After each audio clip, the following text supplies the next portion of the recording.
progress while we scan your ship's cargo. Scan complete. You are cleared for landing at New Atlantis.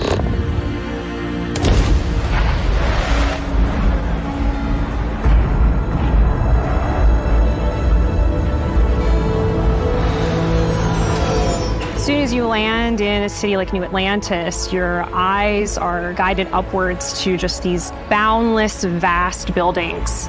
It's the biggest city we've ever made, not just in size, but also in the amount of custom art, crowds, and quests. So the main focus when we're designing a city is obviously what supports the story. We try and tell as many small stories as possible. This is a colony war memorial. It's a few moments of gameplay that make the space feel like it's full of real characters that are going about their day-to-day lives. It's paralyzing if you really stop and think about it. Buddy, it's coffee. It's also where your adventure with Constellation begins.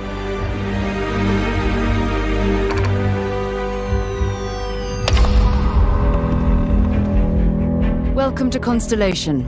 We have a lot to talk about. By the time you meet them, Constellation is sort of seen as this mythical group. Most people don't even know they exist anymore. They're the last true explorers in the galaxy, and they're trying to find the answers to some of humanity's biggest questions. The artifacts are so different, so alien, and I'm certain one of them reached out and spoke to you. The artifact. If you could place it on the table here. Oh my god. Look at how it's coming together. That means there's a set built by an intelligence outside the settled systems. It's definitely an eclectic cast of characters. You've got Sarah Morgan, the ex-soldier and adventurer, now Constellation's leader. Mateo, the theologian who believes that there's definitely something else out there. Noel, the gifted scientist and Sarah Morgan's protege. And Walter, a very successful businessman in the settled systems and Constellation's financier. Anything goes as long as you have the money. There's also Vlad, the ex-pirate, Sam Coe, the former space cowboy, and Barrett. You know what I hate about these pirates? Completely resistant to my otherwise irresistible charm. The journey you take with Constellation is just the first of many you'll embark on.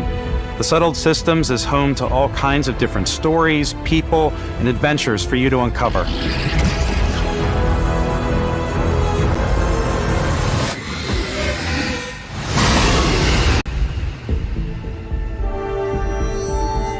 The United Colonies is where you'll find New Atlantis, the first major human settlement in space. The people who live here value law, discipline, and the legacy of humanity. They consider themselves the true children of Earth. You ever think of joining up with the Vanguard? Help the United Colonies, even get your UC citizenship? New Atlantis isn't the only city within the United Colonies. The city of Sidonia on Mars to this day serves as the largest mining facility for the United Colonies.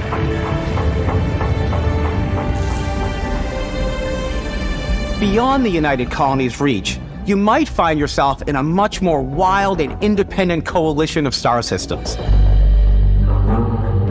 This is Freestar Collective Space. The capital of the Freestar Collective is Aquila City. The Stone Root Inn is an Aquila City fixture. A ranger relies on judgment and intuition to do what's best for the people. Neon started out as a fishing platform, but is now known throughout the settled systems as a pleasure city where almost anything goes. If you've got morality issues, this definitely isn't the job for you. Ryujin is hiring the best and brightest of today for our future tomorrow. Everyone has been chewed up and ground up by Neon. Try not to get yourself killed, all right? Outside the bounds of civilized space, there are still plenty of unclaimed systems to explore, but these areas are also home to the most hostile factions in the galaxy. The great serpent hungers. All heathens shall be made dust in time. A new face. This is the face of a brave runner here to challenge the Red Mile. They think the galaxy is theirs. They are wrong. It belongs to the Crimson Fleet. It always has. In Starfield, we're pushing our cities and settlements further than we ever have before. It's all there, waiting for you. A slice of humanity's future. So, ready to get out there? Throughout the galaxy, there are so many things to see and stories to experience. But the most important story is the one that you tell. I'm the type of person who spends hours in character creation, and I think people are going to be really excited when they see all of the improvements we've made. One of the biggest overhauls was done through our character generation system. We scanned a wide range of faces from different age groups and ethnicities, and by mixing and matching all that data, we were able to create highly detailed and diverse characters. We use that exact system to create all of the characters and NPCs you're going to see in the game. So any character you see almost always is a character you could make yourself. Hey, come on, come on. Okay, take it easy. You were out cold. No physical damage. Mentally, the jury's still out. You know who you are? New recruit for Argos Extractors? Ring any bells? Any of this look familiar? You start your character creation journey as though you're cycling through employee records. You'll pick from a lineup of 40 presets, and that'll be your starting point. Your journey from there can be as detailed or as quick as you want it to be. This new system has more to offer than ever before. It's also the simplest character generation system we ever had. We let the player get as close as possible to make whatever they want. With the various facial morphs you can blend together, the dermesthetic and makeup, blemishes, scars, piercings, teeth settings. It's a lot, but I think it's the most fun to use. Character creation is more than just how you look. This is also where you start to decide who you want to be. That's where backgrounds come in. Backgrounds give you a bit of backstory and start you out with 3 basic skills. From chef to dusty. You know, the crew still has a betting pool about which restaurant critic you must have crossed to wind up here. What's great about backgrounds is you never know when yours is going to come in handy. You could be in the middle of a fancy restaurant talking to some guy, and suddenly you learn he needs a beast hunter to help track down a monster. Fine. I probably should stick to professionals anyway, given what happened the last time. We're also giving you the option to customize your build even further by letting you pick up to 3 traits. Traits are completely optional, and they come with their own advantages and disadvantages. You could choose to meet your biggest fan. Terror, by the terror, by the terror! Is it really, really you? He'll join your crew, and he'll give you gifts if you're willing to put up with his constant commentary. I can't believe I get to stand near you, breathing the same air. I've got to have every molecule. My favorite trait is kid stuff. You have to pay some credits to support your parents, but they're very sweet, and it's really fun to go visit them. Honey, we got ourselves a visitor. Oh my god!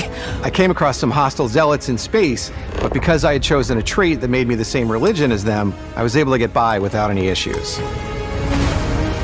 There's another great one that gives you a damage buff when your health is low, but mercenaries will randomly show up and try to kill you. No matter what you choose, there will be plenty of ways for you to tell your story. And if you want to remove a trait, there are ways to do that too. What a view! It's a feast for the eyes. Off we go to another adventure. We'll let you discover that on your own.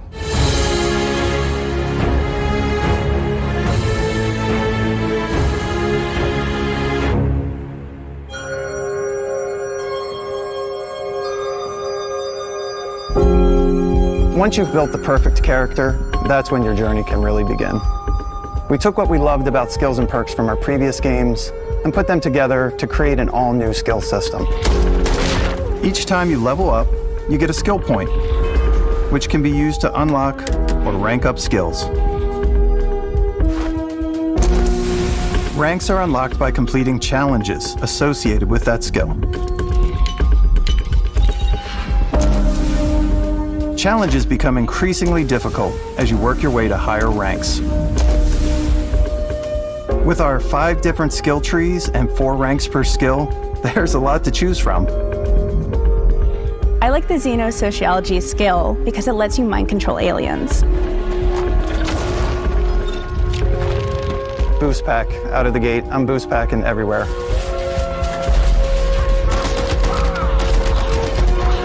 I like maxing out my physical tree so I can get neuro strikes and just punch my way through combat.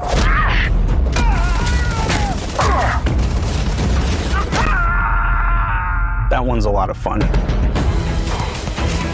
Invest in the skills that suit your playstyle. I'm very much a stealth player. So, I'm out there pickpocketing everyone. My favorite part about being stealthy is slowly creeping through vents like you're in a movie and then jumping out and springing on people. Whenever possible, I like to talk my way through situations. This area's off limits. Fine, I'll issue you an access card. I'm more of a run and gun player. I like doing the death from above thing where I boost pack over guys and I throw landmines at them.